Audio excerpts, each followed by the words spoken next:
సరే, దానికి సంబంధించి ప్రభుత్వం నిర్ణయం చేస్తుంది. తప్పకుండా దానికి సంబంధించిన అంశం మీద చర్య తీసుకుంటుంది.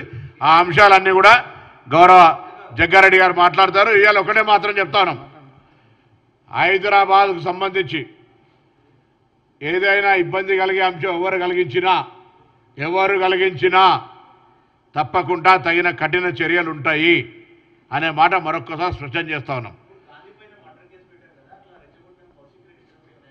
అందుకే ఇద్దరు చట్టంలో మేము ప్రత్యక్షంగా ఇన్వాల్వ్ అయ్యి ఈ కేసు పెట్టు ఆ కేసు పెట్టు అని చెప్పాం. తప్పకుండా వాళ్ళు ఏం న్యాయ అన్యాయాలను నిర్ణయం చేసి సరైన విధంగా వ్యవహరించాలి, ప్రభుత్వానికి చెడ్డ పేరు రాచే విధంగా వ్యవహరించొద్దు అనేటువంటి ఖచ్చితమైన ఆదేశాలు ఇచ్చినాం. తప్పకుండా వాళ్ళు విచారణ చేస్తారు. ఎవరి మీద ఏ కేసు పెట్టాలి, గతంలో బీజేపీ నాయకత్వం వాళ్ళు అరెస్ట్ చేస్తున్నాం, జైల్లో రూమ్ కట్టించడం, ఇట్లా మేము చెప్పేటోళ్ళం కాదు. ఎవరు తప్పు చేస్తే వాళ్ళు ఇప్పుడు ఎవరి పేర్ల గురించో ఎవరి గురించో అటువంటి అవసరం లేదు మనకు.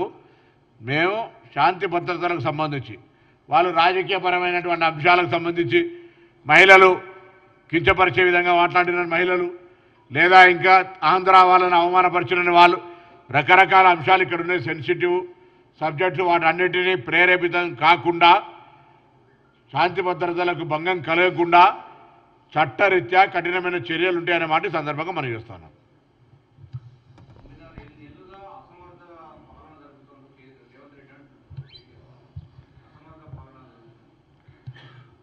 ఇప్పుడు 10 సంవత్సరాలు పరిపాలించిన వాళ్ళు 10 నెలలు కూడా ఓపిక పట్టలేకపోతే దాన్ని అసహనం అంటారా, అసమర్థత అంటారా, జ్ఞానం లేదంటారా, విజ్ఞానం విహీనం అయిపోయిందా తెలియదు. వాస్తవంగా ఈ అంశాన్ని ఒక్కసారి మనం ఫస్ట్ నుంచి తీసుకుంటే కాంగ్రెస్ పార్టీ కంఫర్టబుల్ మెజారిటీతో అధికారంలోకి వచ్చింది. దయచేసి మీరు కూడా గమనించాలి ఈ అంశాన్ని. ఎక్కడైనా నేను టీఆర్ఎస్ నాయకత్వాన్ని కూడా కోరుతున్నాను, యావత్ తెలంగాణ ప్రజలు ఈ కీలకమైన ముఖ్యమైన అంశాన్ని దయచేసి గమనించాలి. మేముగా శాసనసభ్యుల్ని పార్టీ ఫిరాయింపులకు సంబంధించి ఎక్కడా ప్రోత్సహించలేదు. దీనిలో డాక్టరేట్ ప్రొఫెషనల్స్ టీఆర్ఎస్ పార్టీయే.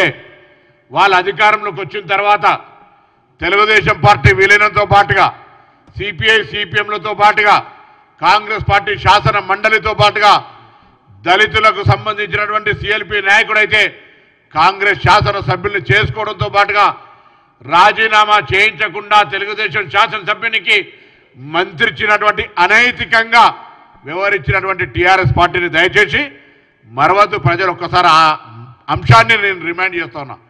మేము అధికారంలోకి వచ్చిన తర్వాత మేము ఎన్నడూ పార్టీ ఫిరాయింపులను ప్రోత్సహించలే. సవ్యంగా మంత్రివర్గం ఏర్పాటు చేసుకొని మేము ఇచ్చిన హామీలను అమలు చేస్తూ ప్రజా సమస్యల మీద పోరాటం చేసే విధంగా మా కార్యాచరణ కొనసాగుతూ ఉంటుంటే మీ ప్రభుత్వాన్ని కూలగొడతాం, మీ ప్రభుత్వం ఎక్కువ నిలబడది అని Bharatiya Janata party TRS party రెండు ఒకటే గొంతుగా మా ప్రభుత్వం మీద అనేక సందర్భాల్లో మాట్లాడినటువంటి మాటలు నిజమా కాదా యావత్ తెలంగాణ ప్రజలు గమనించాలని కోరుతా ఉన్నాం. ప్రభుత్వాన్ని కూలగొడతామని ఎన్నికైన ప్రజాస్వామిక ప్రభుత్వాన్ని కూలగొట్టి అలవాటున్న భారతీయ జనతా పార్టీ సహకారం తీసుకొని మీ ప్రభుత్వం నిలవది, ఎక్కువ రోజులు ఉండదు, ఇది కూలిపోతుంది అని శాపనార్థాలు, పిల్లి శాపనార్థాలు మమ్మల్ని మొత్తంగా మా ప్రభుత్వం మనోధైర్యాన్ని దెబ్బతీసే విధంగా మాట్లాడింది టీఆర్ఎస్ బీజేపీ నాయకులు కాదా? అటువంటి సందర్భంలో ప్రజాస్వామ్యానికి వేదికగా జ్యోతిబా పూలే పేరు పెట్టుకొని ప్రజాభవన్కు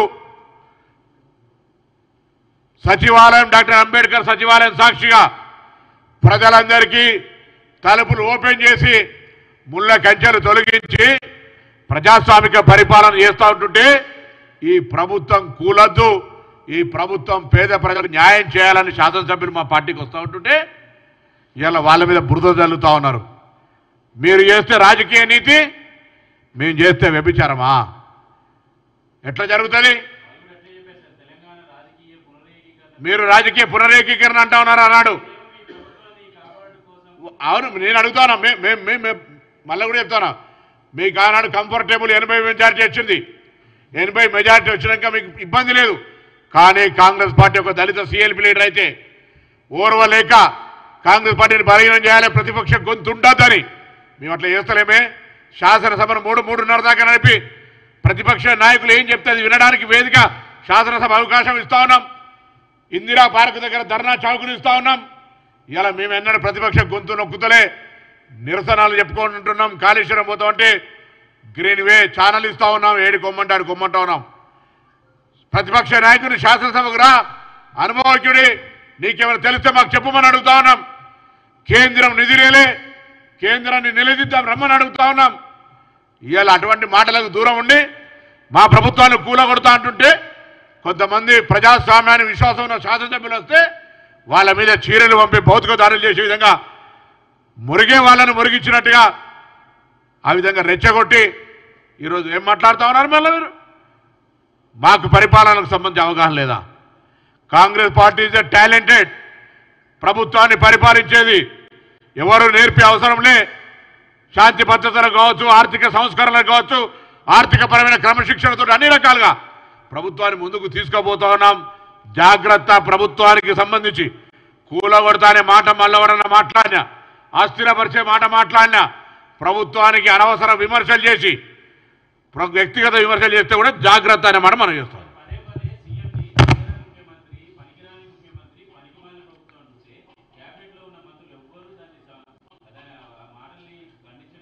ఇప్పుడు కొంత చిల్లరగాళ్ళు మాట్లాడుతుంటే పట్టించుకోవద్దని మా గౌరవ ముఖ్యమంత్రి గారు అన్నారు కాబట్టి ఎవరు మాట్లాడుతున్నారు అంతే తప్ప వేరే కాదు.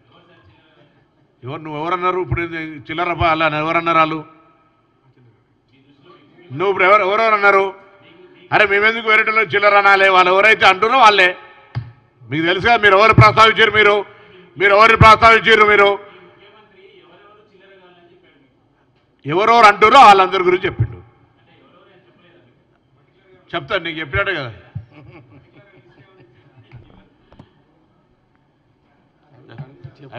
అరే ఏంది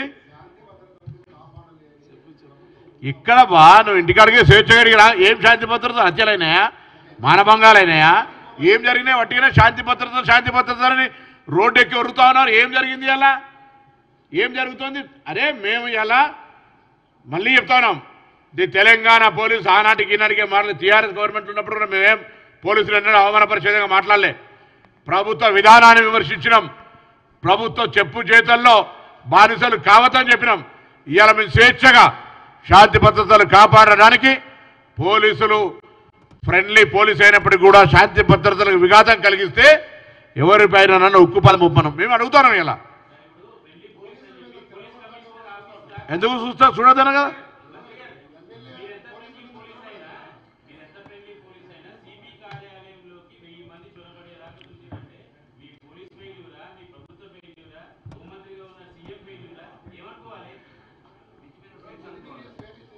మిత్తి మీరు స్వేచ్ఛ ఉండదే అంటే మేము ప్రజాస్వామికంగా అదే వాళ్ళు దట్ విల్ టేక్ కేర్ ఉన్నటువంటి ఉద్రిక్త పరిస్థితులలో ఏ విధంగా హ్యాండిల్ చేయాలి అనేటువంటి దానికి సంబంధించి our officers are very efficient.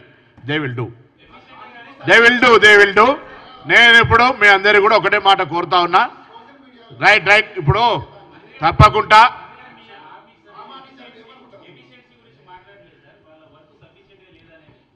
చేస్తే ఒకవేళ అటువంటిది ఏమైనా భావిస్తే తప్పకుండా మా గౌరవ ముఖ్యమంత్రి గారు మేము అటువంటి తగిన చర్యలు తీసుకుంటాం.